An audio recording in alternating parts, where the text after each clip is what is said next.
right. I think we should let's proceed with the agenda. So I'll be taking you through the first session, which is endpoint security. Allow me to share my screen briefly.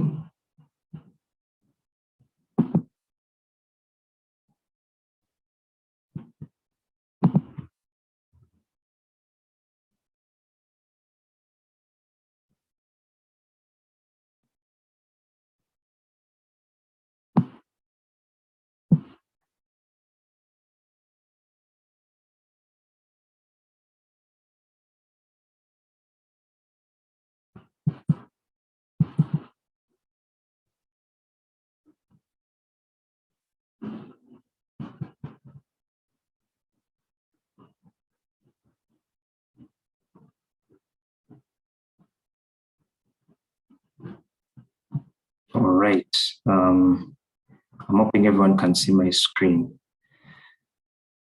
Maybe you can just indicate to me in the chat whether it is true that you can all see my screen and that you can hear me clearly. All right.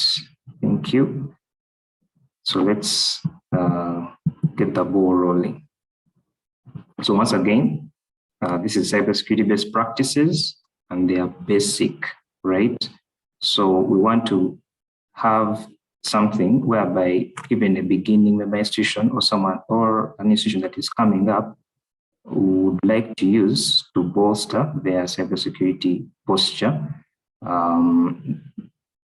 campus-wise or holistically as an institution under RENU, right? So before we begin, we would like to have a so-called session 0, which is an introduction or an orientation for those who might be a bit new to these things, but also just a refresher for everyone on some of the key ideas behind cybersecurity globally. So,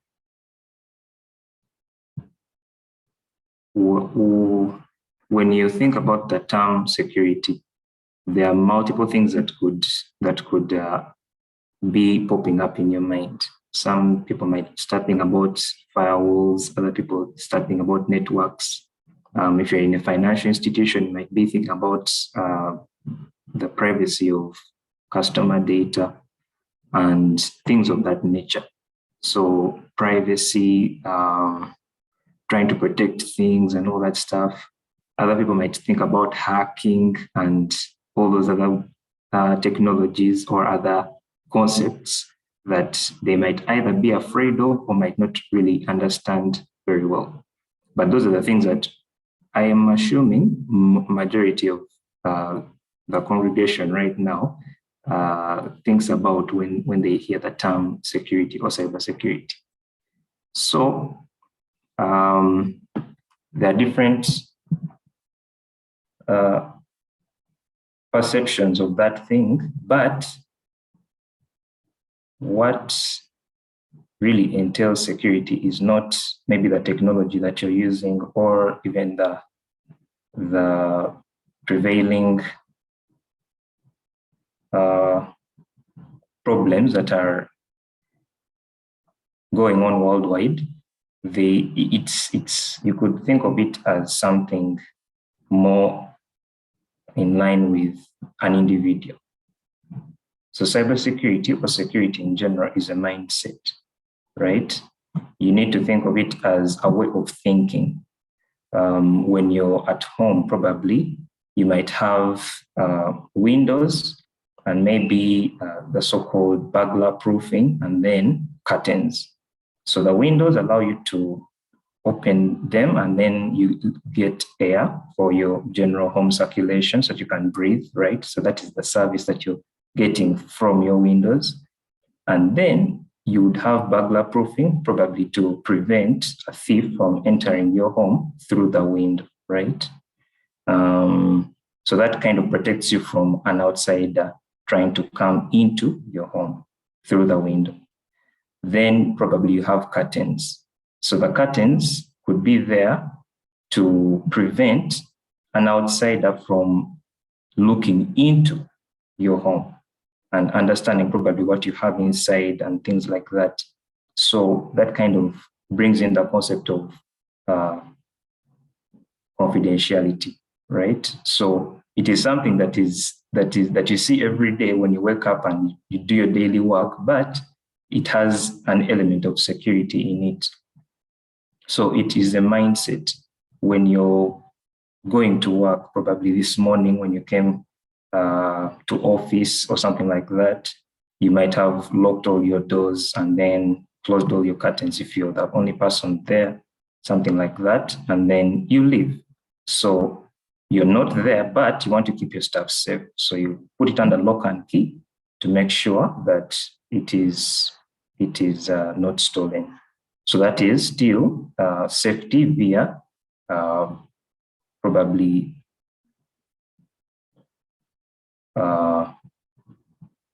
lock and key. So that is what I'm trying to bring forward. It is a mindset, it is a way of thinking.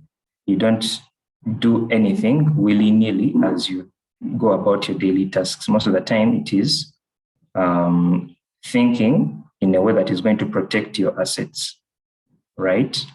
So when you bring in the element of security into your daily life, right, whether consciously or unconsciously, there are certain things that you have to weigh, right?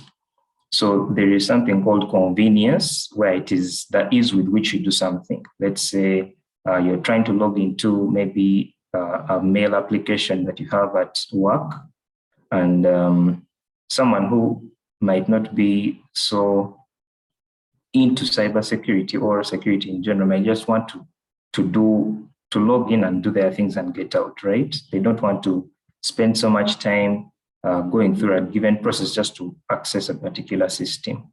So in that way, they loosen some security protocols. Maybe they put their web service on an unencrypted connection, or they don't have any authentication at all. They just open something in their web browser and they immediately start working and things like that. So when you have a convenience availed to you in a given service, the security with which it comes is lowered. So if you do it the other way around, whereby you have a lot of security controls, you have maybe two-factor authentication and many other mechanisms that try to protect your assets, it reduces on your convenience, meaning you have to go through a longer process for you to actually receive a service. So there are some things you have to weigh. If you're an organization that maybe has staff members or students who are not as tech savvy, they might opt or they might pressure you into making it more convenient for them to use a particular service at the institution while ignoring security. So that's where things like maybe database was deleted or things like that, data was removed, someone logged into the system and deleted particular things come in. So those are things you have to weigh. Sometimes it is convenient to do something, but there's a price you pay for that. So that is something you have to bear in mind when you look at security. So in security as well, there are certain tenets or principles that have been developed over time that are usually well understood nowadays to guide security professionals or IT professionals into doing things right, at least at the basic level. One of them is the so-called CIA triad, right? And it basically has to do with data, right? Security of your data. We want to know that if I have data on a particular system, it is safe from prying eyes, whether they are logged into that system or not. And they only access that data when authorized to do so, right? So confidentiality is a principle. Not everyone should be able to look at your information, whether at rest, meaning it's on a machine doing nothing, or it is being transferred, the so-called in transit. So that is the principle of confidentiality. Whether it is at rest or it is moving, it should be only looked at by those who should look at it. For integrity, it means that when I receive information, the person who sent it to me should have the exact same thing I received. If anything changed along the way, it means that integrity has been lost. So for example, if I go to a shop, right, and I buy some things and get a receipt, and probably I have some accountability to do at home, I could probably take it to maybe a forger or somewhere, and they make for me a different receipt with different prices, and then I take that instead home. So that breaches the integrity of whatever you've just done, meaning that whatever information you received or was sent initially by a particular entity is not the same thing you receive at the end of that day. So that is the principle of integrity, ensuring that whatever is sent is the same thing that has been received. And then we have the principle of availability. So it's one thing to have your system secure and everything, but can the end users actually even use that thing? Like I had mentioned earlier about a webmail service. So you have to log into some system and look at your emails. If someone is really paranoid, right, they could put a lot of things inside there and try to make it extra secure. But at the end of the day, probably the users might complain that this thing, every time I have to do this, I have to do like 5 things before I enter the system. So it is not as readily to be used as would be otherwise. Okay.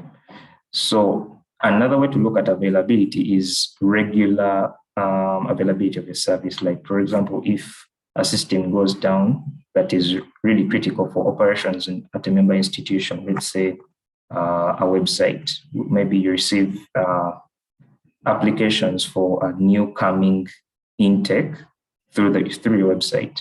If it goes down, it means that is all that time when it's down is time lost when students would actually be applying to the university or to the institution to study there, right? So you're losing potential stakeholders. So that availability is paramount when it comes to security. It's not something that is only left for network engineers to worry about in terms of internet and all that stuff. It is broader, right? And then we come to the concept of AAA. So AAA, as you can see in the illustration there, is talking about 3 things that are also very important in security, broadly speaking. We have authentication, which basically seeks to understand who an entity is when they are trying to access a system. We want to understand exactly who they are. So the authentication that we normally use these days is username and password. But of course, the prevailing situation allows us to move on to more sophisticated means of authentication. So the whole point is that have something in place to make sure that you can really confirm that a given entity is who they say they are when they are trying to access something. It could be a data center, it could be a web service, it could be anything. But the important part is there should be something that verifies identity. And once that is done, you need to understand the permissions that entity has on that system or that data. So we need to know what are they capable of doing or what should they be capable of doing. If I have a guest coming over to office, probably we do not need them to connect to the more critical networks. We need them to connect probably to the guest network, right? So on that guest network, I expect the guests at office should to be able to only access internet for one thing. They shouldn't be able to probably find machines on the network that they can use, maybe printers or something like that. They shouldn't have that kind of access. We need to authorize them to only use a particular set of services. So that's authorization. And then we have accounting. So once the entity has authenticated themselves to the system and they have been given a particular set of permissions, then they should be accountable for what they've done on that system. So there should be means in place to find out exactly what happened when that entity used the system. So if it is, let's say you're using Eduroam, right, at your institution, it would be good to have your Redia services or something similar to be able to account for whatever thing a particular user did while connected to Eduroam. Maybe how much data they transferred, or when they logged in and logged out, things like that. So that principle of having something that shows what a person did when they logged in is what is known as accounting. It can be any other kind of system. I just gave Eduroam as an example, but that is the principle. Have somewhere you can use to say that an entity A or a user A did this when they logged in. So that is another very important tenet. Particular to this webinar is defense in depth. So when you have information that you want to keep secured, it is recommended that you do it in layers, that you secure it in layers, such that in case one layer is penetrated, the remaining layers also have to be penetrated in order for the attacker to get the information, right? So probably they might attack physically, but they may not go all the way down to the host security controls in place. So they might actually stop there. They won't reach your data. So having that kind of redundancy in defenses helps you a lot. So those are one of the few things we are going to discuss in a bit more detail, but just giving you hints and basic things to think about when you go back to your institutions to secure your information and your users. So that was just a brief overview. So now let's get to the real content, which is endpoint security, right? So want to understand what is an endpoint in the first place, right? Someone says, what is endpoint security? What is that? I don't understand. So an endpoint is any one of the devices you see in these categories. We have endpoints that are used by actual clients or actual human beings, and then there are service endpoints which actually render the service to the user, right? So client endpoints would be your laptop where you're viewing this webinar right now, or your phone, or a desktop computer in office, or a VoIP phone in office, things like that, the things that the human being uses when they're interacting with digital systems. But then you have service endpoints, which could be the ones that are running particular services. Maybe you have DHCP on your networks. So those DHCP services could either be running on a virtual machine, they could be running on a physical machine, right? You might have firewalls in place, either physical or software-based, right? So all those are what they call service endpoints. So now that we understand, at least at a basic level, what an endpoint is, how do we secure it? So in order for you to secure it in the first place, you need to understand what is exactly in your institution. What endpoints do you have on ground? Do you have laptops? Do you have desktops? Do you have tablets that you give to your staff members?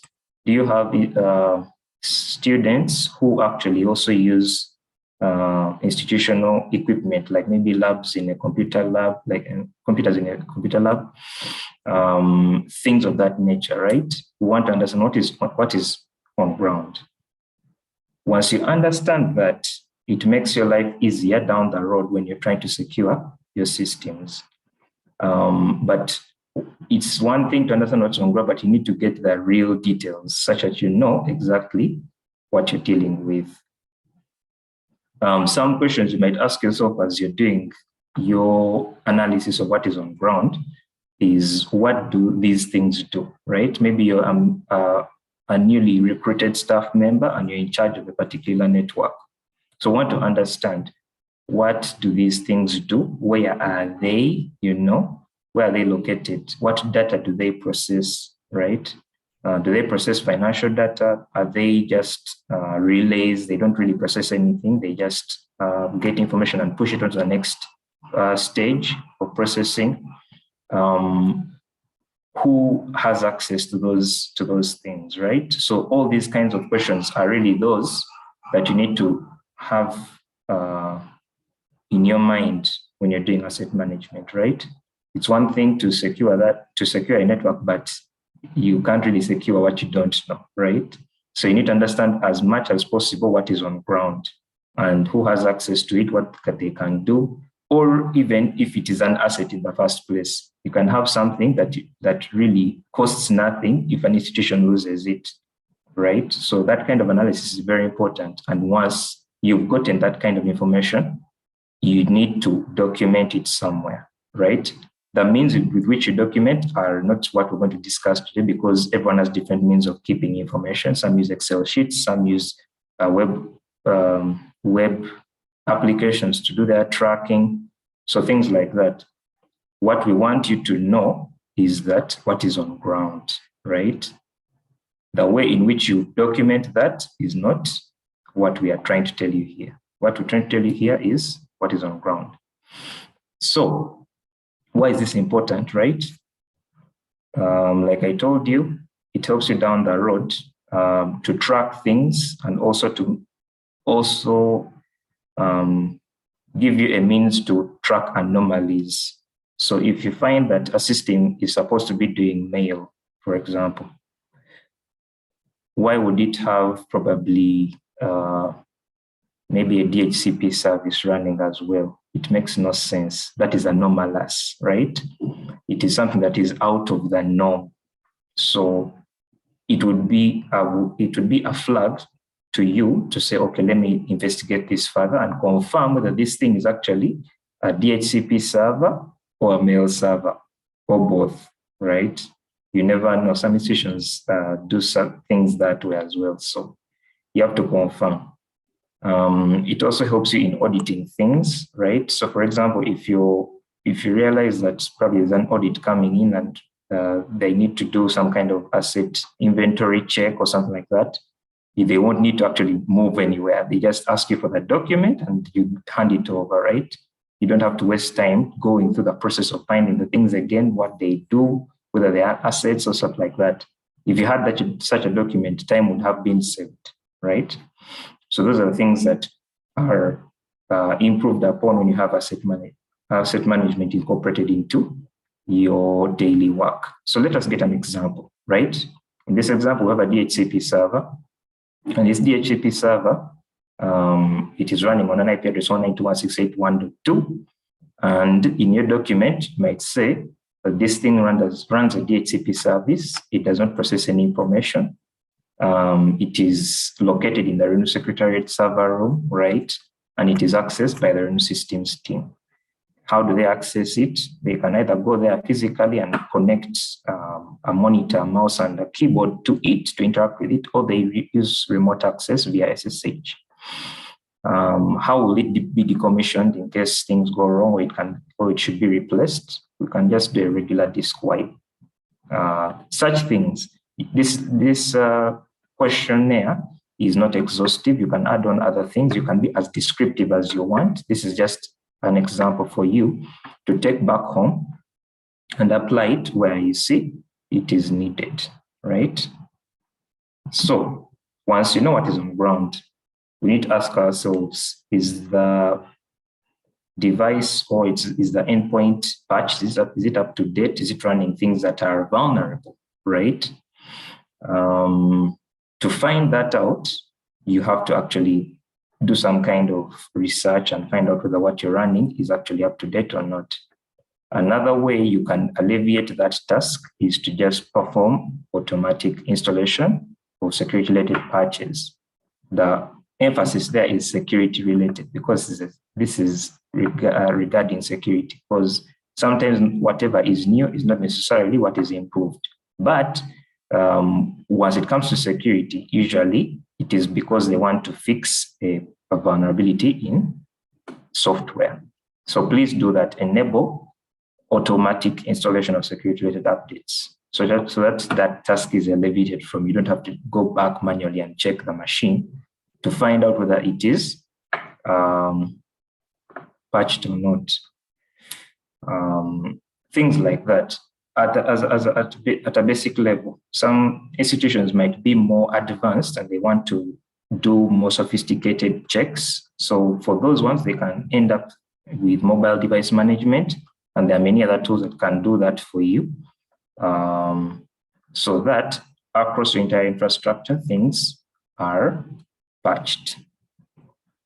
Another thing you need to take care of whenever you're doing patch management is that test those patches.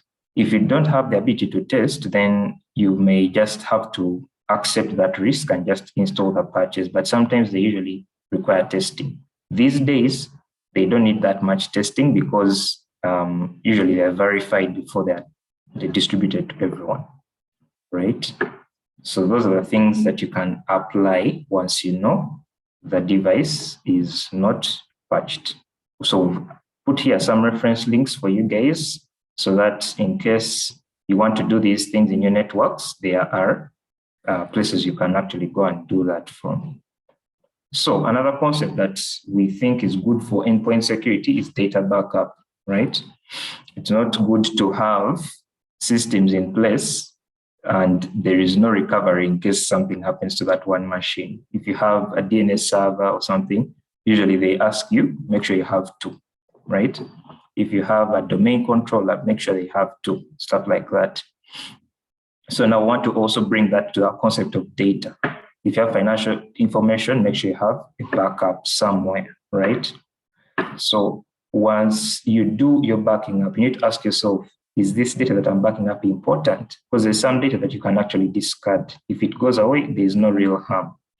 But there's that data that once it is lost, there's a problem, right? So ensure to go back, analyze the information that you have lying in the network and ask yourself, is this data important? If it is lost, will people cry? Those are the questions you have to ask yourselves. To help you get started, you could follow a basic rule that has been developed, which is the 3-2-1 rule, where you have 3 copies of the data you want to back up. 2 of those copies are on separate media, and 1 of those media is at a remote location. We're going to have an illustration of that in a moment. So make sure that when you're backing up, you have means to test and confirm that this backup procedure works. And once it's backed up, how do I restore that backup in case a failure happens? Does the restoration work properly? What are the disadvantages of that kind of restoration process? So you have to weigh and find out what kind of restoration procedures best suit your institution and also your competency levels, right? Not everyone knows everything, but you can learn slowly by doing simple things first and then refining them over time. So another thing is backup retention. We don't have infinite resources, right? So if you have, let's say, 10 TB of space that you can use for backing up, how do you budget for that space? Will you be backing up data every year or for 10 years or for 50 years or just 1 year? You get. So those are things you need to ask yourself. We can't have infinite backup. So this is an illustration of that rule where, for example, you have a cloud instance in Reno Cloud, or you have a collocated server in the Reno data center. And at your institution, you have 2 sets of media, right? You have one medium on the server and it is partitioned. So the 3-to-1 rule applies in such a way that you have data, maybe in partition 1 of the server, and then a copy in partition 2. In case partition 1 dies, partition 2 can help you out. In case partition 2 is dead also, you can probably use another set of memory resources elsewhere, still in the institution, that are called warm backups, right? So these ones are ready to jump in case the hot backup fails.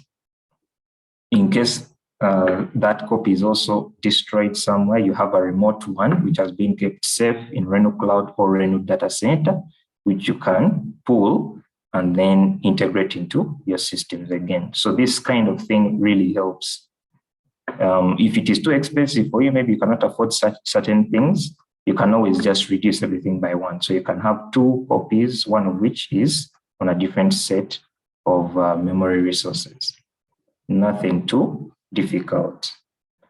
So when it comes to endpoints as well, you need to not only back up information and make sure the software is patched, you also need to ensure that the defenses of that endpoint are adequate, right? So what does that mean to harden a system? Like I said, once you have your asset registry filled in and up to date, it allows you to track certain things to make sure that only the required software is running on a system and nothing else. In case there's something that comes up, it brings up an anomaly, you have to check it out, right? It helps you in that kind of monitoring, right? And then you also have the ability to set up firewalls on that endpoint. Maybe if it's a Linux machine or a Windows machine, those things usually come with ready to use firewall applications. So in that way, you help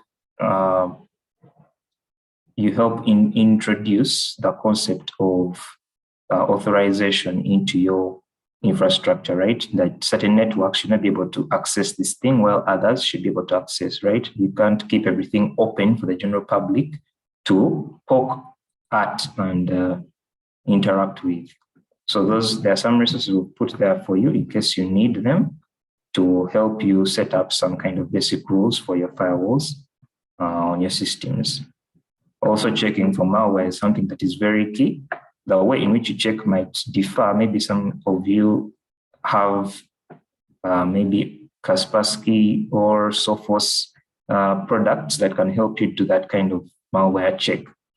For those who might not have that kind of financial support, there are also other free versions that help do this thing. What is important is that you do it and you do it regularly. In case anything is flagged, you have to be in the know. So probably they send you an email or they prompt you immediately, like a push notification either on your phone or something like that. So what you need to know is that you must have a way to check for that kind of thing. In case malware is introduced onto your system, you should be the first to know and take care of it before anyone else notices, right? Having monitoring on your systems is also very, very encouraged to help you bring in the concept of accounting, right? Like we had discussed with AAA. So for Linux systems, you can use tools like AuditD, which is an audit daemon. And for Windows, you can actually use Windows logs, and then you just make sure that particular events are logged. Then, for the safety of your data, you can also take on full disk encryption, usually done on system installation, to help you bring in confidentiality into your endpoints. Not everyone should be able to get your hard disk and then put it in a different machine and be able to see everything. They should not see. If they penetrate your network that much and get that information, they still should not be able to see it via full disk encryption, right? Yeah. So there are also other things you can think about. These are maybe more advanced things, but for the basic things, we've covered them. If you're looking into more advanced concepts for endpoint security, you can think about EDR solutions. One that is free and actually is very nice is called Wazoo. The good thing about it is that it does detection and response, meaning it can automatically intervene on your behalf in case something is flagged as anomalous. So if there is malware that has been introduced into the system, it can actually track it and also stop the processes that are running it. In case you're suffering from brute force attacks, it can detect that and make a firewall rule on the system to prevent those things. And lastly, it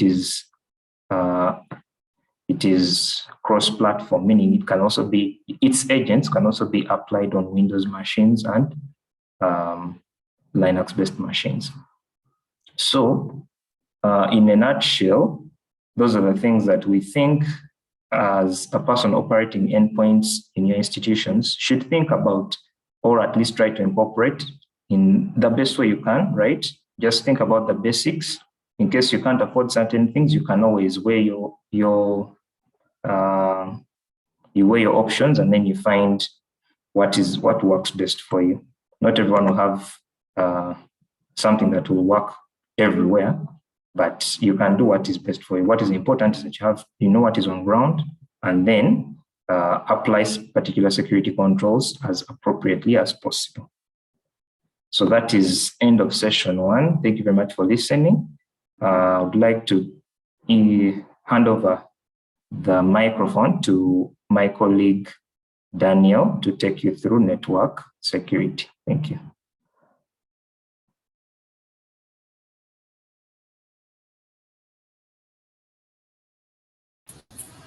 All right, thank you, William, for that presentation. And I believe if members have any questions, they will be putting them forward. Like William had mentioned earlier, we shall be going through the questions after the end of the sessions. All right, I hope everyone can hear me. Yes, we can. I hope everyone can hear me. Okay, that's good.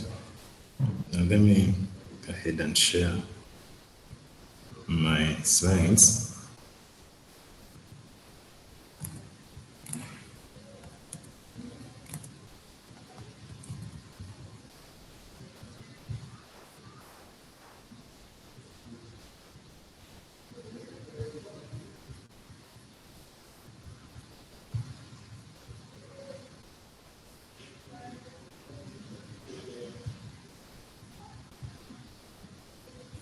Please confirm if you're able to see my slides. Yes, we can. Okay, all right.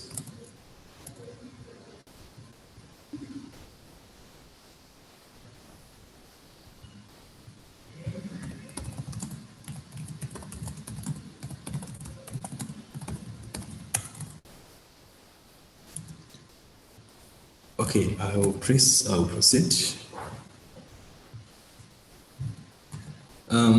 William has taken us through what we considered as the endpoint security, and at least he has offered a detailed presentation and explanation of what we have, and at least there is a good understanding of what we call endpoint security. So one of the things we have to put into consideration is when we are to look at network security as a whole.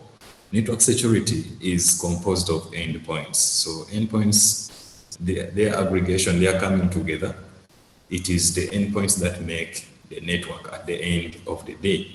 So under network security, we are going to be looking at the different categories of security that we can put in place if we are to secure the entire network. And the security starts from the endpoint devices. That's why session 1 was trying to show us what can we put into consideration if you are looking at endpoint devices, if you are looking at client devices, what do we need to put in place? The security starts from the smallest unit of the network. And then from the smallest unit of the network, we start extending the security beyond the devices, and then we start looking at the network as a whole. So in this session, we are going to look at the different categories and maybe elements of network security, how we can categorize them, what we need to put in place, what we need to look at. For example, we shall be looking at physical security, and on top of that, we shall look at the concept of redundant connectivity and how it can be important if you are to ensure security. Then we shall look at network segmentation, remote access, as well as wireless security. And then we shall have the section for others, which may show us a highlight of some of the other things we may not be able to talk about in this webinar, but are important for you to pay attention to. Remember, as I had said, we are making sure this is our first cybersecurity webinar. So we are trying to make it as basic as possible and digestible for each and every member institution that we have. So the first thing we can look at is when we talk of network security, we can break it into different categories. We can break it into different families. We can look at, because when we talk of network security, we are looking at the protection. We are putting measures in place to protect the data that we have.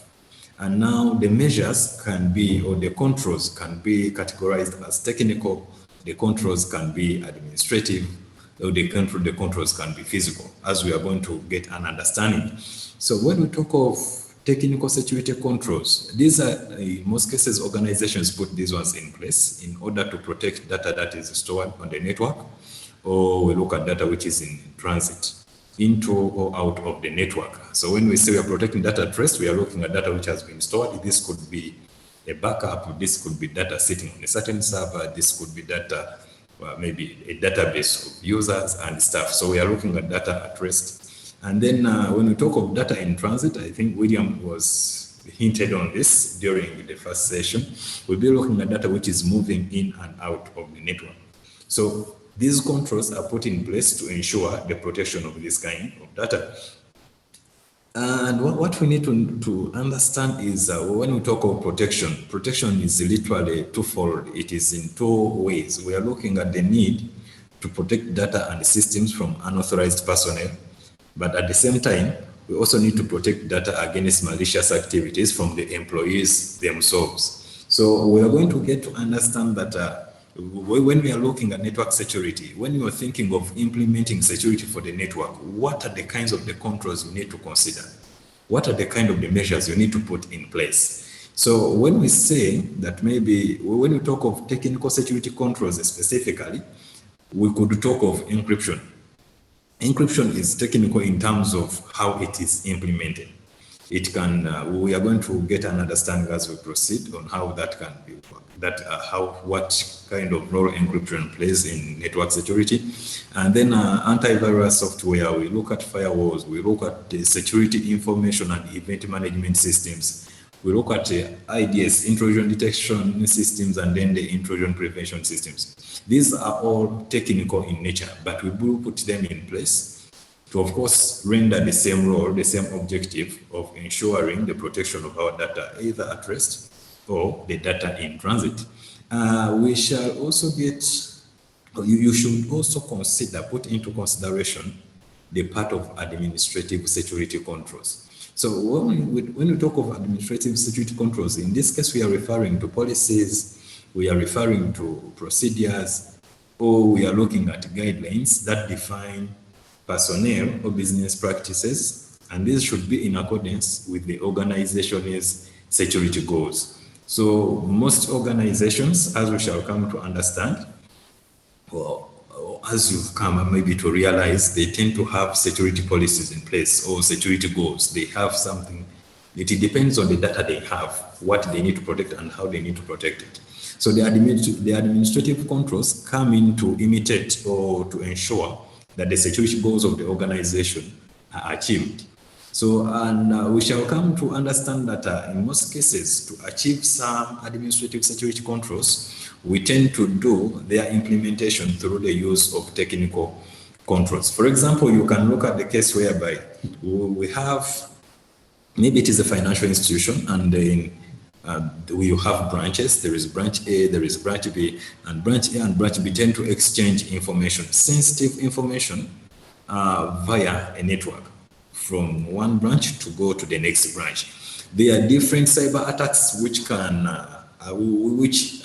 which this data is most likely to face. So we can look at sniffing, we can look at eavesdropping, but now we are saying what can, for example, the organization puts across maybe an administrative security control, whereby they want to ensure that this data is safe whenever it is being transmitted. So to achieve this kind of control, you will find that maybe we need to implement encryption, that even if it has been sniffed, even if this data has been copied by some malicious actor, he will not be able to make sense of it. So you find that now in this kind of scenario, an administrative security control is being implemented with the assistance of some technical controls. So among the other administrative security controls, we look at, you look at job rotation, whereby maybe a particular individual has been doing this kind of role in the organization. I would assume this person has been handling the financial records, or this is the person who has been handling the requisitions. This is the person who has been maybe handling the part of invoices which are coming in. And you find it is usually not safe, security-wise. It is not safe to have this person who has been working on maybe requisitions to be the one working on them like for over 10 years. A time can come when this person has maybe identified loopholes within the system, and then he starts taking advantage of the system.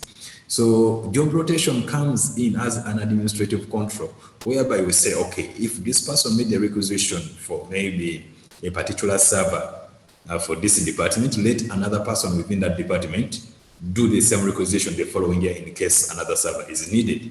So we are looking at job rotation. Then we have role separation. You could have a clear understanding of role separation, because you look at most institutions, we say if something is to be approved or if something is to be done, if a procurement is to be made, the approval of the head of the institution is needed.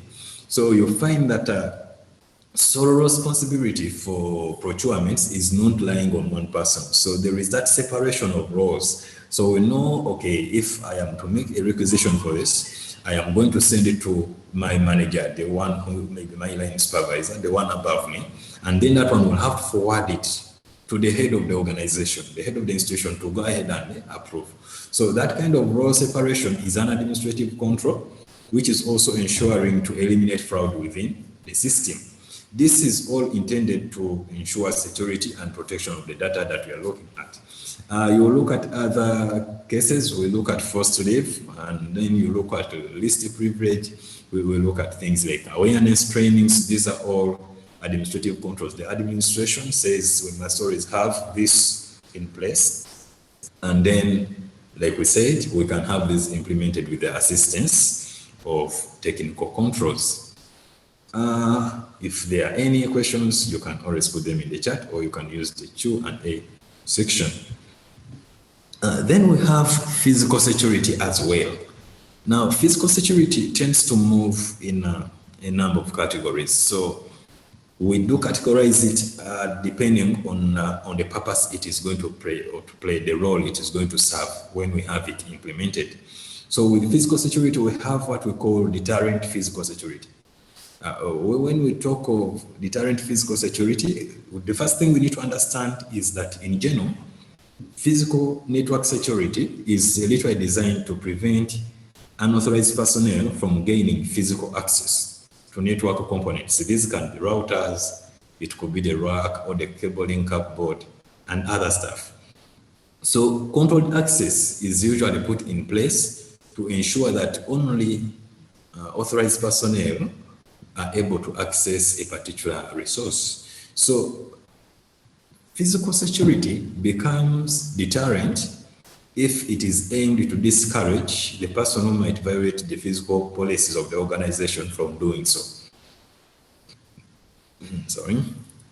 So it is deterrent if it is put, or if its objective is mainly to prevent this person from going ahead, to hinder you, to discourage you from going ahead with doing, with performing an activity which may violate the policies of the organization. So among the deterrent examples, you could look at maybe the use of locks, use of padlocks, use of man traps. If you have looked at cases, for example, if you look at the security usually put on embassies, I think Safari Embassy, which has the tightest security, could be the American Embassy. They have put around a number of controls. For example, you could look at a case whereby they use very high fences. The fence is very, very high.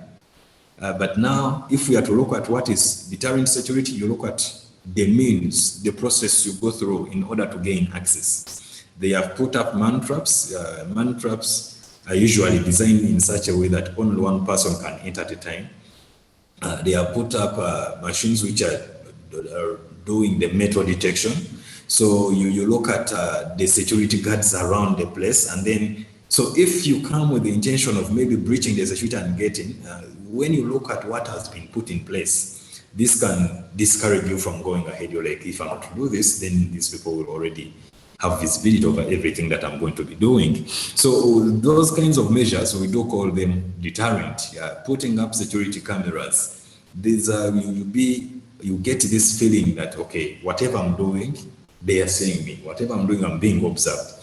So it is preventing you and discouraging you from going ahead to violate the security policies which have been put in place. And then within physical security, there are some controls we do implement, and they are mainly aimed at detecting activity, detecting literally malicious activity.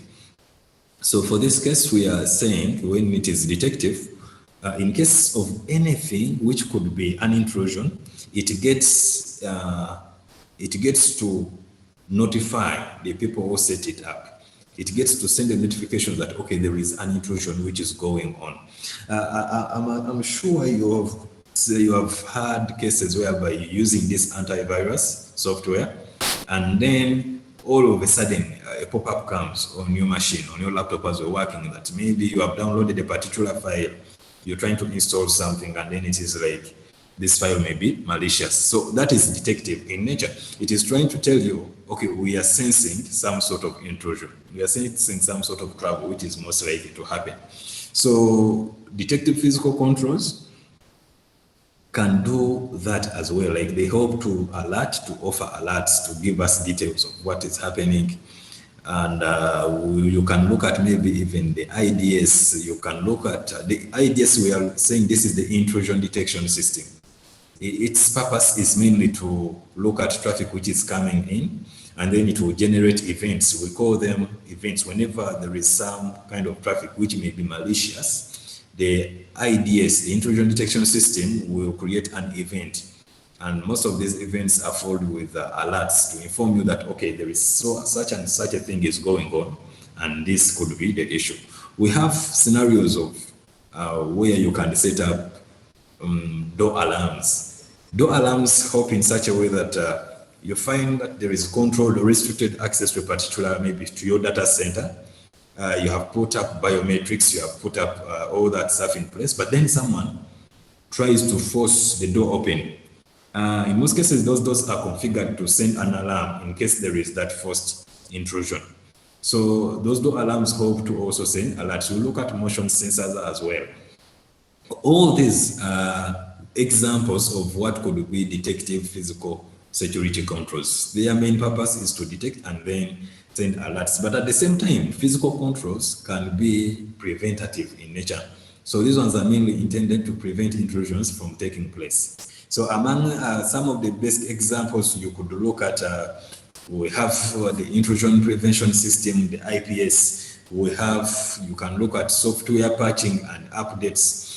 Now, if I'm to maybe make a simple cross-reference at this stage, we said when we talk about administrative security controls, you can find that they can be implemented using the technical security controls. So most of the administrative security controls can as well be implemented using the physical security controls.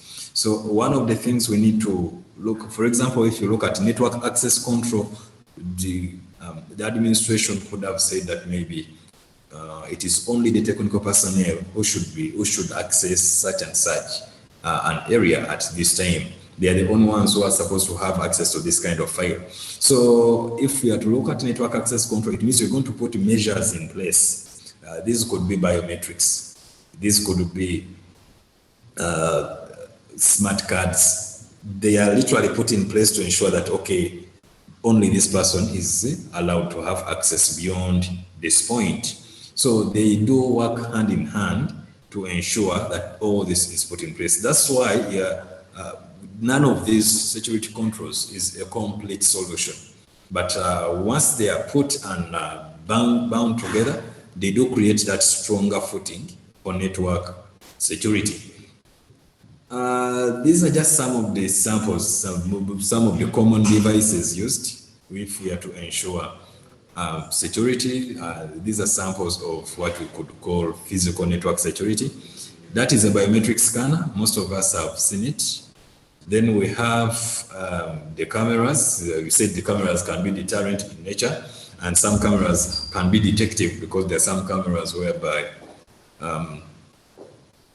which are alerted with motion sensors to pick stuff. And then we have one for the smart cards. A smart card usually contains information. It has some sort of encryption, particular signatures, digital signatures which are belonging to a particular individual. So we can use that one as, it can be preventative, physical kind of security, whereby unless you have the card, you can't come in. So that is preventative nature. And then, of course, you might have recognized already that in most places around Uganda, when we are implementing security, whenever there is when we have the idea of security in mind, some people do have a logbook. This book is used to register the names of the people who are coming in. What time did you come in? Why did you come? Like, who were you coming to see? You can leave your contact details behind. You can go ahead and you can sign like at the time of departure, all that kind of information. Right. Now, when we look at security as a whole, we are so much focused on the AAA method, if I'm to term it. When we talk of AAA, we are looking at the key elements that we do consider is, do we have control on access to particular resources? Do we have policies in place to ensure that the person who is accessing a particular resource has enough privileges to access that resource?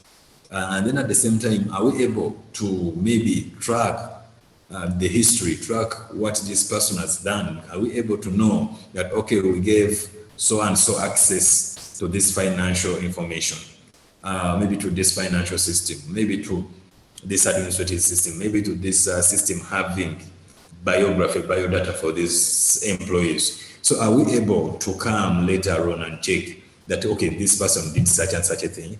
So a number of things are put in place. So when we're talking of AAA, a number of cases are bound together to ensure that we achieve the common goal. But what we are mainly looking at, to make sure that we have access control, only access this file if you have the right privileges, if you have the right administrative rights. And then we put up policies. We put up policies to also make sure that they work with access control to ensure that whenever we give this person access, they are accessing the right file they are supposed to access, given their level within the organization. Then we look at the part for evidence gathering. This is the scenario where we go ahead and enable logging within systems. In the first session, my colleague William had mentioned a bit of using ODTD in Linux. You can use Windows event logs within Windows. So there are a number of things you can put into consideration.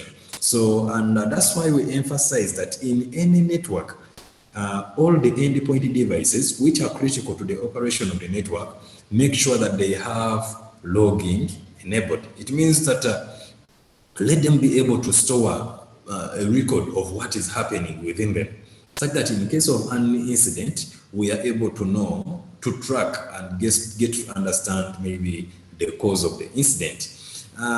When we are looking at AAA, we are literally referring to authentication. We look at authorization, and then we look at accounting. Remember, authentication is all about proving, verifying the identity of the person, that if I say I am Daniel, I am able to prove that I'm really Daniel. Maybe I have, if I say I'm Daniel from Reno, then I probably must have an ID which shows that I'm Reno staff. So that is all about authentication. Are we able to verify your identity? With authorization, we are saying, okay, this is Daniel from Reno. He is visiting this institution. So you need to understand, like, once a Daniel from Reno comes to your institution, what is he supposed to access? What is he supposed to do when he has come to your institution? So it is under such cases, I shouldn't come and say, okay, I'm from Reno.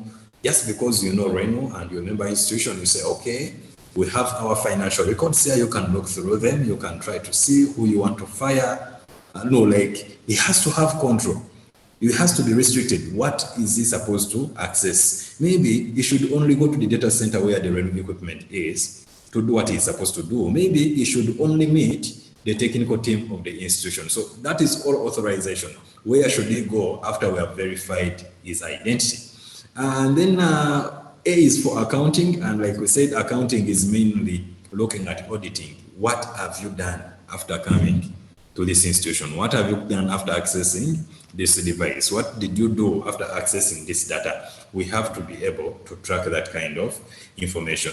So on top of multi-factor authentication, because of the cyber world we're living in, a lot of evolution is happening. Lots of things are changing. So it is very easy for someone to claim to be Daniel from RENU.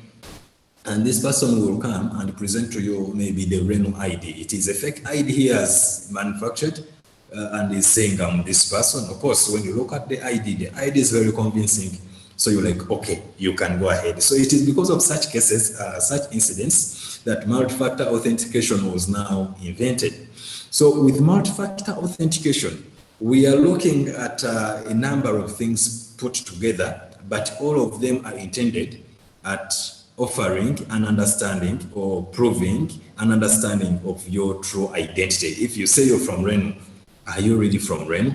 So with multi-factor authentication, we look at a number of things. What do you have which shows that you're from RENU? Maybe you say, I have the RENU ID, the staff ID. And then when we come to ask you, what do you know which we can use to contact RENU so that RENU makes us believe that you're really staff from RENU? So there it could be a security question. Yeah, it could be maybe a security question which was shared with these people. Maybe before you visit, they share a code on your phone, and they share this. Like, I'm trying to say, RENU shares a code with the institution, and once the staff for RENU reaches the other side, the institution asks you, what is the code for this visit? Then you give them the code. Once it matches what they have, then they are able to verify that, okay, it is really who you say you are. And at the same time, we do talk at what you are. What you are is looking at your natural making. There are a number of factors which are put into consideration when implementing this element of multi-factor authentication. We can say maybe we are looking at your fingerprint, maybe you are looking at your iris. We need to know who you are, like, really. And some cases we do look at, there is what we are calling gait, gait authentication. With gait, we are looking at your walking style. How do you walk? Did you walk? How big is the stride you make? All these are intended to ensure that we are able to verify that this person is really who they say they are. So when we say multi-factor authentication, we are looking at different factors put together. To put it simply, is you have your Gmail account. On the Gmail account, you can use the password. You put your username at gmail.com, then you go ahead and input the password as well to gain access. And from this, we go ahead and say, okay, someone else can have your password and they can pretend to be you and they log into your Gmail account. Then Gmail offers what we call multi-factor authentication. So it means you can go ahead and use maybe SMS. You can enable multi-factor authentication, and whenever you attempt to log into your account, they send some SMS text with a code probably to your phone. The phone you use when you're opening up the account, which means if a person is to compromise your identity, they will need your password, and at the same time, they will need to have your phone. So which may be kind of hard. So it means that a person may get your password, but they will not have your phone to complete their verification process. So if you look at the example here, if you have a padlock and a fingerprint, these are two different factors. So we can say this is a good kind of multi-factor authentication model. But if you look at a padlock and a padlock, it may not be so good. The best example would be, or a more elaborate explanation would be, if you look at the elements of multi-factor authentication, we look at what you have In this case, you're saying, I have a padlock. Then we go ahead and say, what do you know? Or what are you? Those kinds of things. So the combination of more than two, the combination of two or more of these elements is what forms a true multi-factor authentication. We cannot use the same elements and we claim to have multi-factor authentication in place. For example, you could say, maybe you set up a security code for your Gmail address and you have your password as well. So it means you have to know your security code and at the same time, you have to know your password. So being a static security code, it means that if someone gets a copy of the static code of your security code and they have your password, these people are going to be able to verify their identity. Because in such a case, there is no multi-factor authentication because you're using only one element to have multi-factor authentication. Yet, we need to have different factors put together in order to have. So you need to have something that you know. This can be a password. This can be a security code. That is what you know. And on top of what you know, you can combine what you know with what you have. Maybe you have a security card. It could be a smart card. It could be a security badge. It could be a phone, which is going to receive maybe one-time passwords or security pins so that you can complete your authentication.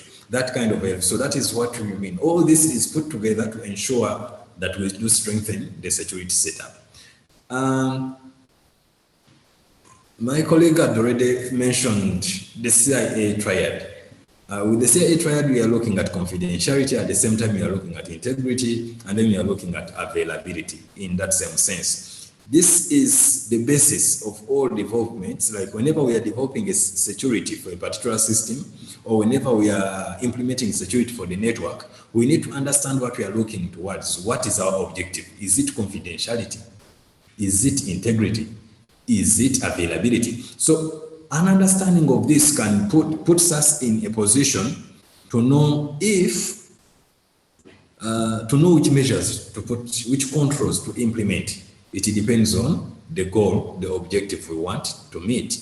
The other thing which really needs important consideration is the budget when it comes to physical security. Because physical security is going to involve procurement, buying of devices, maybe firewalls, maybe biometrics, maybe these advanced door locks and stuff, padlocks and stuff. So you have to look at your budget. What do you have? Because whenever it comes to the implementation of physical security, the budget comes into consideration. And then the other part which we can talk about in this case is the element of redundancy. So when we talk of redundancy, we are network redundancy, we are literally looking at a duplicated nature of the infrastructure, whereby we have alternative devices, we have additional devices which are playing the same role. And these devices are literally meant to ensure that there is an alternate path in case of failure or in case of compromise. So if there is maybe, we are looking at a case you have a DHCP server. DHCP server is very, very important when it comes to the network setup, because we'll be looking at what you have. We will be looking at a network which has been set up and the DHCP server is doing the role of giving out IP addresses to each and every endpoint or to each and every device that connects to the network. So on top of that, if that DHCP is down, it means that these other people who are trying to connect, new devices that are trying to connect to the network are not going to be able to, they are not going to get IP addresses, so they are not going to be able to connect. So it is under such cases that we talk of redundancy. We need to have a failover option. We need to have a failover option, something else that can be used. So that is for the case, that is when we look at the servers part. But now in this case, we are looking at network redundancy. Network redundancy, Redmond has done its best to have this implemented. And in most cases, you find that maybe institution A and institution B are living in the same locality. Reno has already maybe extended the fiber to institution A. And then instead of extending another fiber to institution B, yet they're in the same locality, institution B picks its internet connectivity from institution A. So if you look at this in a general way, you would realize that we are looking at a possibility that if institution A goes off, then institution B is likely to also be off, because institution A is the source of the connectivity for this institution B. So under such cases, they have implemented this kind of a ring network, a ring kind of topology, whereby you find that institution A is connected to institution B and institution B is connected to institution C, and they are forming some kind of a circle. Just as you see in the diagram on that image on the right within the slides. So it is an interconnection between different institutions. So it means even when A is off, we can use C to route our traffic. So you should also have that kind of setup. You should also have that kind of mind when you're trying to consider redundancy. Because with redundancy, we are trying to ensure availability of what we are serving, of the services we are offering to our end users. That is, whenever this person requests this website, it should be able maybe to be accessed. Whenever emails go off, there is a way we can always have the email service available to the member institutions. So these ones ensure continuity in terms of business operations, and at the same time, they hope to reserve the reputation for your end users to ensure that you gain the trust from the end users, whereby they know, okay, this person is always in to offer the best, and availability of the service is one of the key things they put consideration on. So when we talk of redundancy, we said it can be applied to servers, it can be applied to network devices, and at the same time, it can be applied to internet connectivity. All right. We have what we call network segmentation. Network segmentation, it can be done using a number of network technologies. We can look at demilitarized zones, DMZs. We can look at the virtual LANs, VLANs, or we can look at subnets, whereby you break this big network into segments. If you look at the illustration, the illustrating diagram in that bit, you'll find that we have segment 1, we have segment 2, and we have segment 3. We have a firewall. Then in some scenarios, most networks, we find that they have a demilitarized zone, and this one also has, it is running some services, which they may actually be the operations which are running on those particular servers shouldn't be included within the operations running with the rest of the corporate network. So these are all, this is, we say that security is a mindset. You need to understand what you're protecting, and then you start looking at how best you're going to protect it. So when we look at network segmentation, it offers a number of advantages. It offers a number of benefits. And among them, we look at the protection of the endpoint devices. So this can involve a scenario, or this can be achieved by setting some traffic controls. For example, these devices may be vulnerable to these kinds of attacks. So you try to put them in a particular network segment, and then that kind of traffic, which could be malicious to those particular devices, you block it so that it never reaches that segment. At the same time, they reduce the attack surface. And in reducing the attack surface, they reduce the damage that can be done. In most cases, we do have incidents which have been so high for ransomware. And I think there is, I think it was today morning, I saw one of the news feeds we subscribed to was trying to inform me that Lincoln University, way back in the US, is one of the colleges which are doing liberal arts, and it has been one of the colleges where they had the biggest percentage, I think, of Black students. It offers a lot of international student scholarships. So these people were hit by a ransomware that is in the end of last year. And this one affected almost all the data, all the records and financial records, student data the application systems for the students, like most of their systems went down. Yes, they managed to recover around Jan, but they have not, they are choosing to close. I think that will be by the end of this year. Lincoln University will be no more. And this is all coming as a result of security incidents. But we need to have a plan in place. When we talk of reducing the attack surface and limiting the damage that can be caused, this can also relate to malware. Remember, whenever we do segmentations of the network, it means that segment 1 does not directly contact segment 2, and segment 2 doesn't have a direct contact to segment 3. They are separated, and if segment 1 is compromised, you find that the traffic which has compromised segment 1 doesn't have a way of being routed to segment 2. So this is how important the segmentation of the network can help. At the same time, it helps to improve data security. Separating servers which are containing sensitive data makes it easier to protect them and reduce the risk of loss or theft. So you know that, okay, financial, maybe when it comes to the finance department is in this segment, you put control measures which are literally, or which are mainly focused on protecting their data from known attacks. At the same time, we can, with network segmentation, we are able to improve network performance by containing specific traffic only to those segments that need to see it. Segmentation reduces network congestion and it helps to improve the performance. There are a number of other things you can look at. You can look at the fact that it improves data security. It is, we are saying it can also help to implement a policy of least privilege. So this one restricts user access to sensitive information and the systems, and it provides effective protection if access credentials are compromised. So you just know that, okay, for this particular segment, for this particular service, we are going to put them on this network. And if a user is to gain access to that information, they need to have access to this network first. So it can work in that way. At the same time, it helps to reduce on the compliance scope.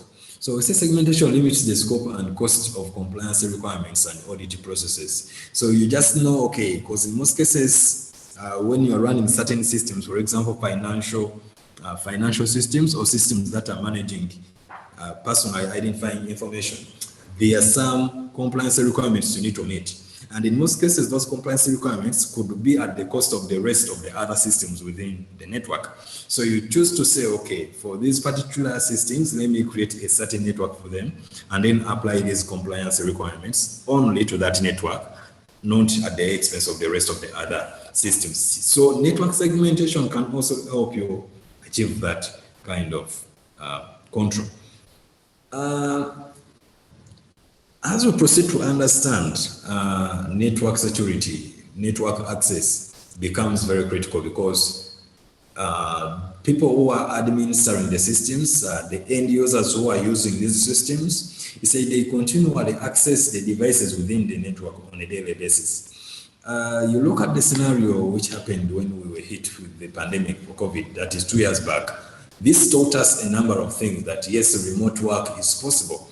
That is one of the things which had not been a culture within, I think, most working environments here in Uganda, but it has become very common ever since the pandemic. So we have looked at incidents. You have, I don't know, you might have encountered scenarios whereby today you're working from a cafe in order maybe to send coursework to particular students, in order to send a particular document, to send a particular email. So under these circumstances, it means with the cafe you're using, there's a possibility that your credentials can be gotten a copy of. These people can sniff the traffic. They can get to understand your username, your password, which domain you're trying to access, which information you're trying to share. So this is another risk which comes with with this concept of working remotely. So this is why we are including this particular slide in this session to give us a highlight of what we typically need. Because we look at using dedicated jump hosts. A jump host can be a server set up within your network internally, and this server can be when a person is away from work, that is the only server they have access to. And since it is the only server they have access to, it means they log into that server first, and once they log into that server, they can then go ahead and access the rest of the network systems. So this is the server. This server has to be hardened the most when it comes to security. You have to make sure, because it is the hub for all connections into your network from the outside world, you have to make sure that you have considered and looked at most of the loopholes. You have done the patching, you have done the software updates. You have to make sure that you harden it enough, restrict access to only people who need access and that kind of stuff. So you can use jump hosts to help with accessing your devices within the network whenever you are away. But at the same time, you can use a trusted VPN service. We know we have mostly interacted with the VPNs. A VPN, if you look at that diagram, if you are on a remote access client, and you have your internal network behind the router, in most cases, you find that if you are doing nothing, most of our servers are only accessible on the private network. So the VPN server hopes to extend that private network to your remote location, to where you are. And with the VPN, you are able to access all the servers that are running on private IPs within your network. So we are saying you should only use a trusted VPN service, because the network on which you're connecting while you're working remotely and you have switched on your VPN, that network is not able to view the traffic, because a secure tunnel is set up and it is the one which is used for all their communications. But the person who is managing the VPN server is able to view that traffic, because before the tunneling happens, the traffic first hits the VPN server, so that person can have visibility over whatever is happening before it is tunneled. So we are saying you should use one which is trusted, because you are able to know that maybe your data is secure, whatever information you're sending out is secure through that particular VPN service. So it is for this case, that we do consider setting up a VPN service for yourself internally.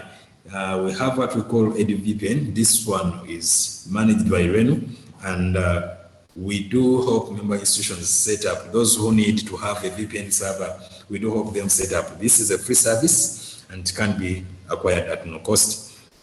Then the other thing, which I may not go into detail about, is leveraging zero trust. When you talk of zero trust, this is the new technology which is also being used for remote access. So with the zero trust, it means we never trust anyone, we never trust any employee, we never trust any data, we never trust any software. So we must always verify any software before it accesses a particular part of our system. Lastly, I think we're going now to just talk about a few of the things for wireless security. When you're implementing wireless security, you have to always make sure that you separate your corporate network from your guest network. So you keep the production network separate from your network for the guests. Whenever the guests connect, they should be going to a separate network. At the same time, you have to ensure that there is a unique way of authenticating users to access your network. This unique authentication can be achieved using Radius servers and probably a user database. And this could be working for only the staff, the employees of the organization.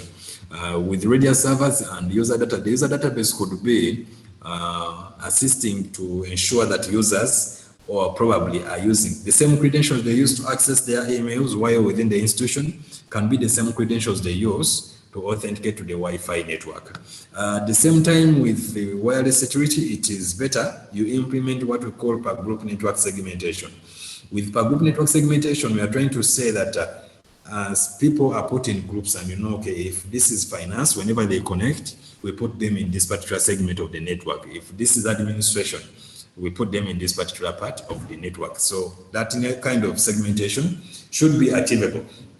So it all depends on the kind of wireless access points you use. So you make sure that the wireless access points you have in place are able to support the implementation of this kind of security controls. At the same time, you have to make sure that the ones you're using have at least the wireless access points you're using have support for WPA2 or WPA3, which has just come up. And then they have to have this ability for isolation of functionality. So with this one, we are trying to say whenever this user joins, put him in this particular network. That is the kind of isolation we are trying to talk of. It should be able at least to control usage, considerate limiting of certain SSIDs. And okay, if I have this SSID and this for the guests, they should not go beyond maybe 2 Mbps when utilizing my network bandwidth. So the access point should be giving you that kind of control. At the same time, when you're setting up your SSID, make sure that you're using long and stronger passwords for wireless authentication. Now we are looking at these ones, the personal wireless access points, which are using a pre-shared key for authentication. You make sure it is long and strong enough. You can use trusted VPN services whenever you are on any untrusted network to ensure that your traffic is tunneled and sent through a VPN, a network which you trust instead of the one you're currently connected to. The other things which you can think about, intrusion detection at the network edge.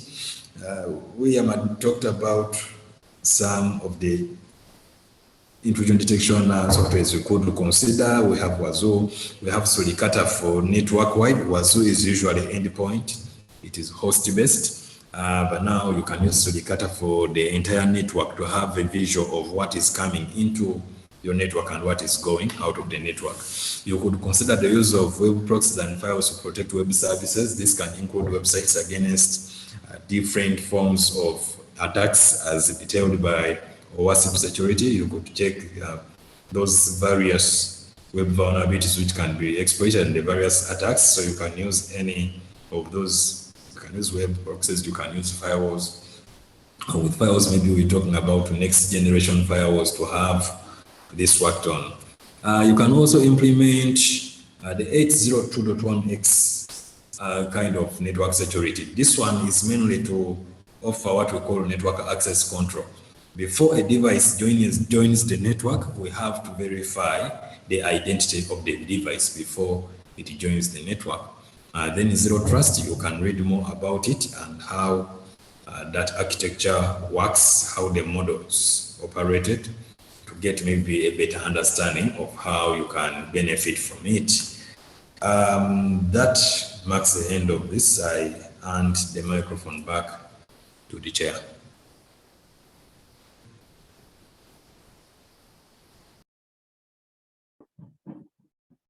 Thank you very much, Daniel, for the elaborate presentation. Let us move on to the last session of this webinar, which is user awareness. Daniel, if you could unshare your screen. All right. Let me go ahead and share mine, and we kick off. All right, I'm hoping everyone can see my screen yet again. So session 3 is going to talk about social engineering and some basic policies you can apply in your institutions to help at least secure the human component of these interactions or this ecosystem. We wouldn't want to have a case in member institutions where it is the human that is the vulnerability, right? So we want to also hand you some tips that you can use to train yourself as an individual to be security oriented as you do your work. So we need to first understand what social engineering is in the first place. When someone says, so what is social engineering? What is that? What are they trying to mean? So in the illustration there on the screen, you can see some kind of hooded figure that is manipulating a human being on their computer. So you could think of social engineering as a way or a process, right? Some kind of art form that people use to manipulate other people, right? Particularly in the digital space. And the whole point of that is to either compromise the human being themselves, probably to sabotage someone else as an individual or to get their digital assets, right? So some of them could be maybe access to critical systems in their infrastructure or data that they're holding somewhere.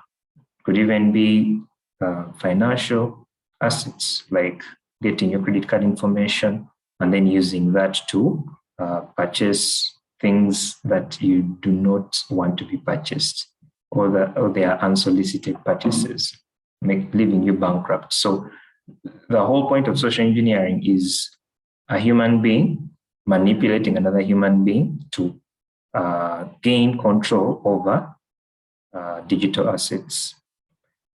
They might not necessarily digital, but in our case, they're digital, right? They use different tactics or techniques to manipulate you. They could be intimidation tactics. Maybe they're trying to pose as superior, trying to tell you to do a particular thing, and because they're your superior, you just do it anyway because they're the ones who employ you or something like that. Or it could be due to the fact that many people find a particular product popular, and you also fall into that kind of bandwagon to follow what they're doing. So probably something that they send over social media, you realize that people have generally accepted it, so they use that avenue to manipulate you into interacting with them, and thus compromising you, and many other forms of manipulation. But the whole concept is that you're trying to manipulate someone else to give you digital assets. I think this is something that is very common now. Every Ugandan must have experienced it at least once in one form or the other, and we're going to look at each of those, right? So let us go into something that is more prevalent in our institutions, which is phishing, or email phishing to be specific. So this is manipulation still, but in the form of email interaction. So someone malicious sends you something on email that might not necessarily look to be malicious on initial view, but it actually is once you scrutinize it further. So you come to the conclusion that these kinds of things are actually very prevalent, like how Daniel said that the ransomware hit that befell the institution that he mentioned could have probably come from an email, right? And if you're not aware of these kinds of things or these kinds of tactics, you can actually compromise your entire network simply because you didn't know, which is the vulnerability that people try to exploit, right? So there are many ways in which this kind of social engineering can be done. They could try to probably change something about their email address, the sending email address. They could try to put some enticing pretext in the email body, and maybe put some links to click on and stuff like that, or maybe an attachment to download and view. And in the process of executing those things, depending on what the email is trying to tell you, it leads to a compromise of everyone. So you might have secure systems everywhere, but one person who might not be aware can lead to the entire destruction of data across the institution, right? So there are multiple ways in which this can be done other than emails. Some of us have been called by individuals to tell them our pins or something like that, or tell them passwords. It could actually be in person, where someone pretends to be a friendly face, maybe around work or something, trying to understand you better and then use that information maybe to access a particular resource. Maybe that resource asks a security question, and that question is in line with whatever they were trying to understand about you in prior engagements. So things like that are quite possible, and we should be aware of such when they come up. The other things are prevalent on social media. So maybe someone sends a link, and then someone who's prominent maybe as a guys, these guys are someone who's prominent, maybe like a socialite or something that everyone follows. They go ahead to interact with the content they've posted on social media and then get compromised that way. SMSs are also avenues through which these kinds of people send these attacks. So there are multiple avenues, and we need to be aware of them and how to behave once they have reached us. So how would you want to behave when you receive this information, right? A general rule of thumb that we advise is to stop, look and think, right? Analyze what is going on. Do not be naive to just assume that everything that is being sent to us is legitimate. You have to scrutinize before you interact with it. It might, like we said earlier, the convenience security weighing, it might inconvenience you in that it slows down your productivity, but overall it is safer for you to do that kind of analysis for the betterment of you and your colleagues around you, right? So it's one thing to say stop, look and think, but how do we enforce this in our users, right? How do we make sure that they do these things? We advise that institutions take on phishing tests, at least for email to start with, to identify those who are susceptible to these kinds of attacks, right? And then we train them to get out of that behavior, to start to scrutinize these things that come in the various channels they come through. So we advise that you get a mechanism to do these things and do them often such that the training is effective in a shorter period of time. And there are multiple places you can get started on that. Some of the tools that we usually advise are, as we've mentioned there, the tools Trend Micro was one company that does this kind of service. KnowBe4 is a specialist in that kind of service. And if you're more tech savvy and want to do these things yourself internally in your networks, you can always go for GoFish. So those are the things you can use to help train your users to start to stop, look and think when they get these kinds of messages, right?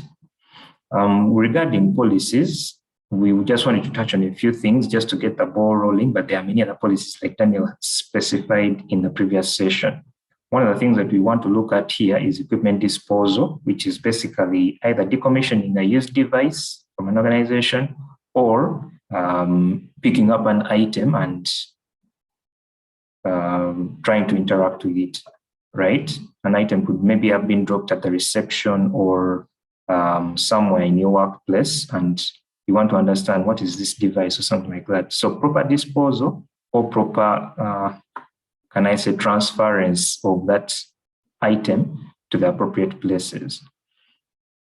So what we advise is that if you're decommissioning old equipment and you want to use that equipment after it has been decommissioned, we usually recommend that you wipe the hard disk of that equipment. So if it is a computer or any other kind of computing device, wipe it, right? If it's a switch or a router, you want to donate it to some other less fortunate institution, wipe the configuration off of it to keep yourself safe.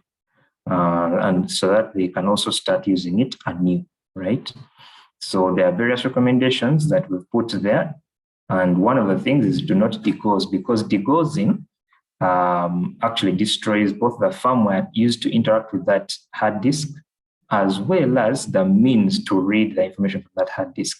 In the case that the hard disk is, let's say, one of the more traditional ones, which is based on a disk and has magnetic readers, right?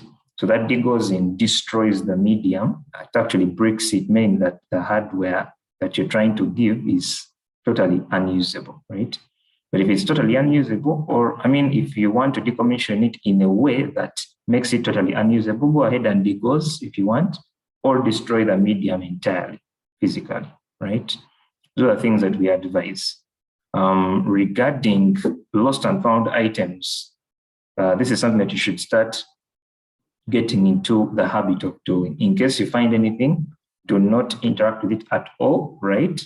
Do not put it into any computer to analyze what it is. I know it might be tempting. You get a 64 GB flash disk that has been dropped on the floor and you want to use it for your own purposes, but please don't do that. It is a possible means to do social engineering on you and compromise you and everyone around you. Instead, we prefer that you get it, give it to someone in your organization who is responsible for such things, and make them aware that you picked it here or something like that. Basically, report that you found it, and then give them the ability to either examine it or dispose of it in the most appropriate way they see fit, right? For your own safety, right? Once they confirm that everything is fine, probably you can reclaim the device or something. It depends on your policies, right? But have something in place that your users can follow when such things occur, right? And then for password policies, generally speaking, we prefer that when you're setting up your passwords or you're creating a password policy for your organization, these are the things you could follow. In more advanced techniques, probably you cannot do away with passwords completely, right? Those are things that are trending nowadays, trying to remove the element of weak passwords completely. But in case your systems use them, go ahead and make sure that they follow these kinds of guidelines. Make sure the password is long, it's randomly generated, and you change it all the time, right? And make sure that it is as complicated as possible, right? So mixing cases of letters, adding their numbers, putting special characters, including space, right? So do not neglect space as part of the things that you can incorporate in your passwords, making them more complicated for the attacker to crack. So some people might be there asking, okay, you're making me put there 20 characters in my passwords. How am I going to remember these things? You're stressing me. No problem. So we encourage that moving forward, if you want to increase your password policy strength, you also add in the element of password managers, because some of these products incorporate this stuff by default. They make you generate good, strong passwords, and they keep them for you, right? You don't have to remember them. And they are kept securely, either remotely, if you trust the remote entity, or locally, if you trust your device. So some of those, the password managers we suggest are LastPass and KeePass, among others. You can always do your own research and find out whichever you want. And the good thing is that if you want to access the key store for your passwords, these products support multi-factor authentication, meaning you don't just have to put in a master password, and you can go through the different other avenues they employ to keep your information, in this case passwords, safe and secure, right? So talking more about multi-factor authentication, like Daniel specified, it is those things. An example is a password for something you know, a phone for something you have, a fingerprint for something you are, and speech, the way you talk, as something you do, right? So if you have platforms that support multi-factor authentication or two-factor authentication at the very least, please use it, right? Use it because of what we've already discussed before. It adds a layer of security to your authentication process, right? And this is just an example of applying multi-factor authentication, probably in a Twitter platform. Usually under security settings, there's a point there where they can prompt you to use two-factor authentication. So you can set up your two-factor authentication either using a security key and authentication application like Google Auth or Authy, right, from Twilio, and many other techniques. So we encourage that so long as you realize that there's a system you interact with and that system supports multi-factor authentication, use it, right? It is inconveniencing, but worth your while in the long run, okay? So to wrap up today, the sessions, would also like to just give a shout out to the SAT as a team under Renu Secretariat. Those, if you want to reach us and look at what we do, those are the different avenues in which you can interact with us. The services we do as a team are incident handling, security information dissemination through Twitter most of the time, and then email for more critical alerts, security auditing and assessment in case you need certain things to be verified and see where you stand as if there are security postures as an institution. We can always step in and see how we can help. Alongside that, we have application filtering and spam filtering, all of which are described very well in our brochures and many other platforms, right? So at this point, it is 10 minutes to 1, but we can now use this opportunity to do the interaction of questions and answers. So let me open up the Q&A portion. In the Q&A portion, there is a question that says, how would you best manage users who share their Radius credentials with friends or guests? So this is where probably you need to scrutinize your authentication processes, right? So in addition to Radius, probably you might have another means, another way to really confirm that this person is who they say they are. In the case of Eduroam, like we mentioned earlier, that uses Radius authentication, it might not be so straightforward, like applying other authentication mechanisms to confirm that this person is who they say they are. The only other thing that you might maybe use is certificates, digital certificates applied to the devices for that particular individual to add a layer of authentication. So, for example, if we know that maybe William shared a password or his credentials, Radius Eduroam credentials, with another colleague, or maybe his brother at home, right? How do we ensure that the brother's device does not connect still? So you can use SSL certificates and deploy them on the appropriate devices for William. So meaning William's device as a device is the only thing capable of connecting to Eduroam. If I get William's credentials and I put them in a different device that does not have the certificate that we generated, then it will not connect. That kind of two-way authentication, both client and server, can help you achieve such a thing, right? That is what I have to submit, unless Daniel has an addition to that. But that is one way you could manage such situations. That is okay. All right. Let me see. Are there any other questions in the Q&A section? So another person said they are a huge AnyDesk user and a TeamViewer user. So they're asking, am I risking so much by using those things? Maybe Daniel can respond to that. Great, thank you, William. I think that was from Kabarina. Yes, when you look at most of the remote access desktop apps, these are usually set up by security professionals, and they know that they're setting these ones up for the technical team, people who are going to be accessing devices, critical devices within their networks remotely.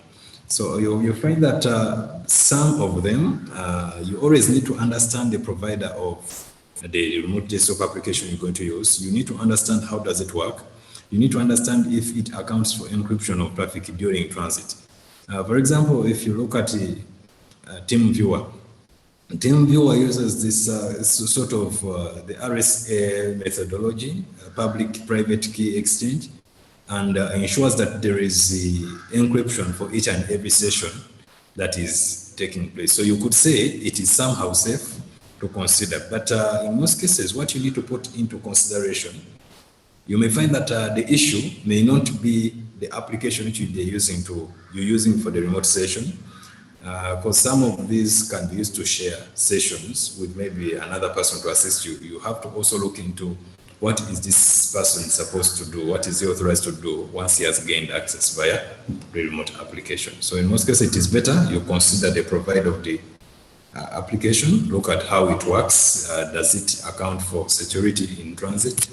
Those are some of the factors you may have to look for before you choose to use a particular remote desktop application. Right. Thank you very much, Daniel. Another question from Ronald. They're asking, please clarify more on the air-gapped systems and also these tools like Suricata and Wazoo. Are they for free or otherwise? Thanks.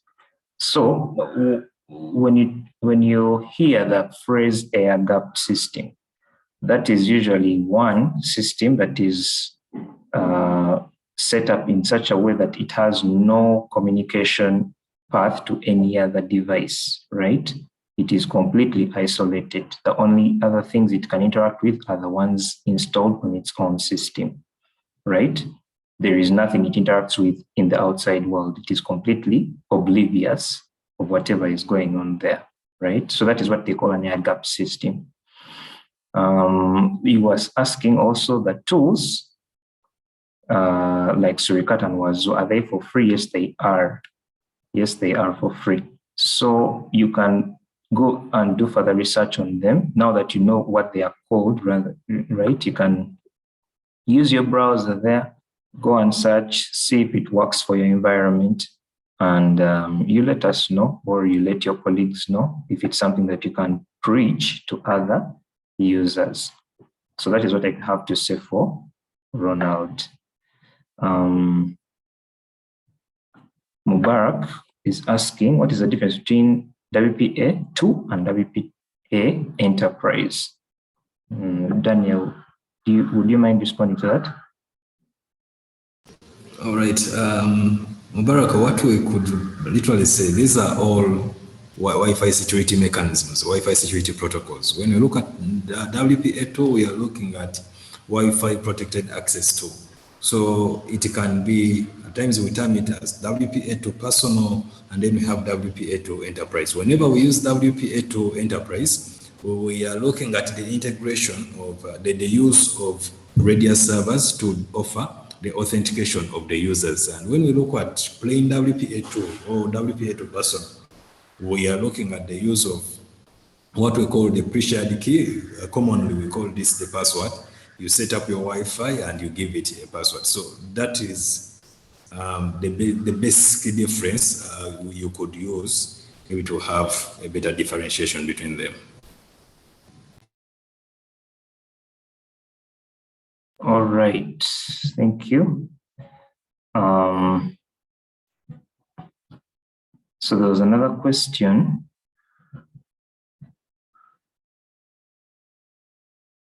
By NATO, how can we encrypt the internet in the lab? Like we mentioned, one way you could do that is by setting up what they call a VPN concentrator, or basically a VPN server, right? So it allows the machines that use that VPN service, or the users who are using that machine, to encrypt their traffic from them up to a given point, which is the VPN service. Beyond that, it is whatever traffic it was, whether it is encrypted already from the beginning or not encrypted. So one avenue is to use that, right? But encrypting the internet in the lab as a whole, you could either use more network-related VPN solutions, maybe, let me see, what was that? Basically using layer 3 VPNs. Those ones could allow you to encrypt your traffic at the layer 3 level, meaning anything below that is not recognized as plain text traffic. That is what I have to say about that. if you're looking for just a particular encryption point, like let's say from the device in the lab up to a particular point, which is the VPN server, then you can use a VPN. If you wanted full encryption, still you can use the other layer 3 VPNs, but they also have their limitations. So you can weigh and find out which ones work best for you. Yeah. An anonymous person asked, how secure is eduroam, especially when you are connecting from unsecured public wireless internet?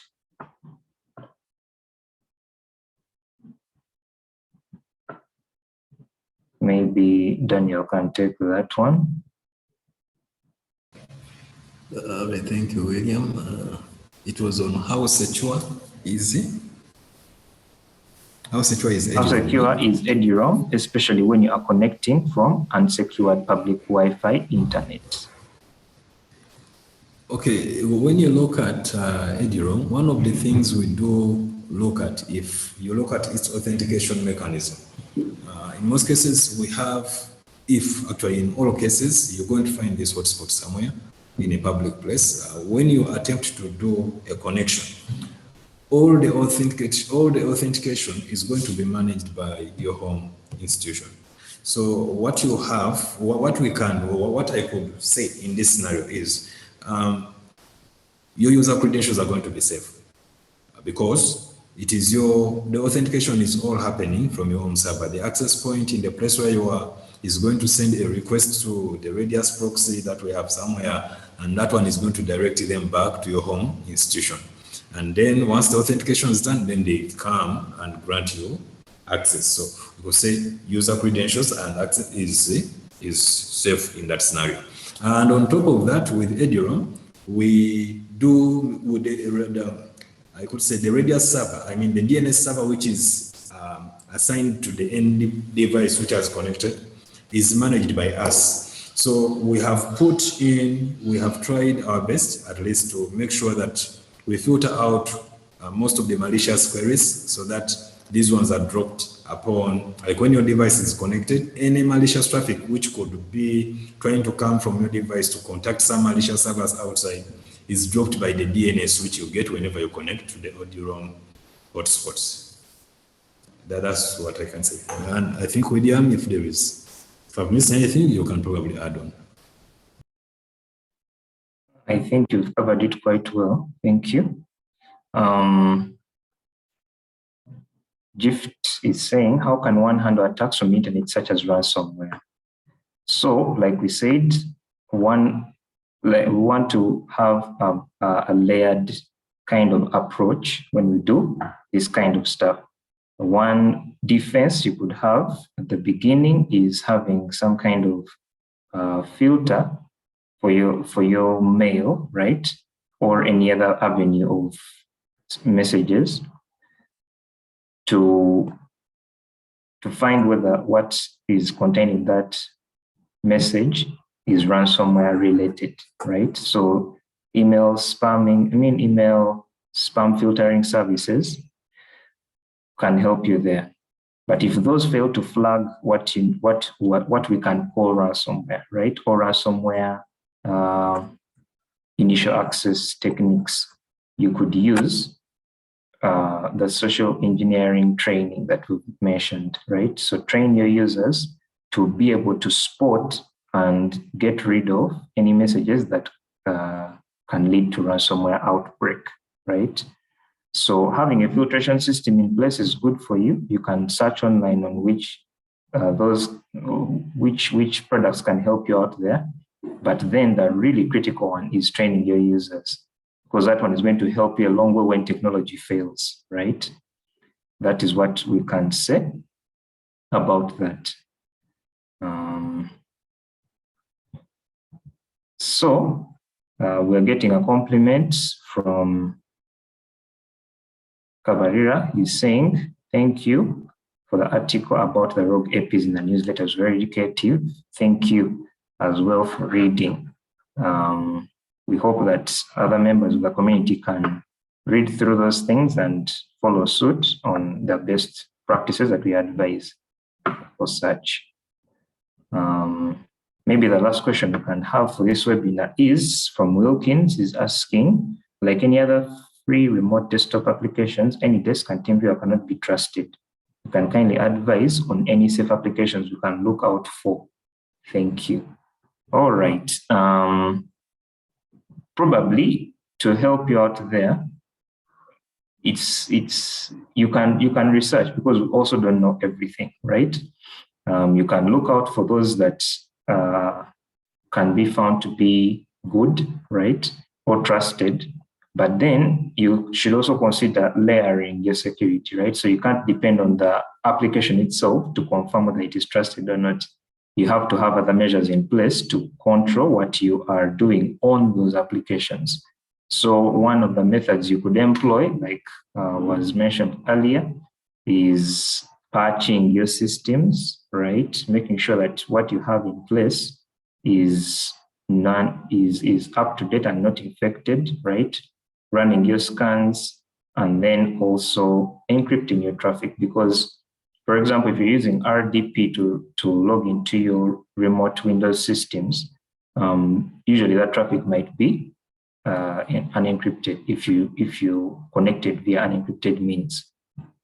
So if you want to make that session secure, make sure that the end-to-end connectivity is encrypted, right?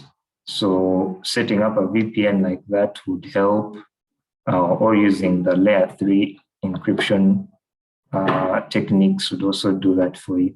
So in addition to searching for those other remote desktop applications, patch your systems and scan for anything that is malicious, right?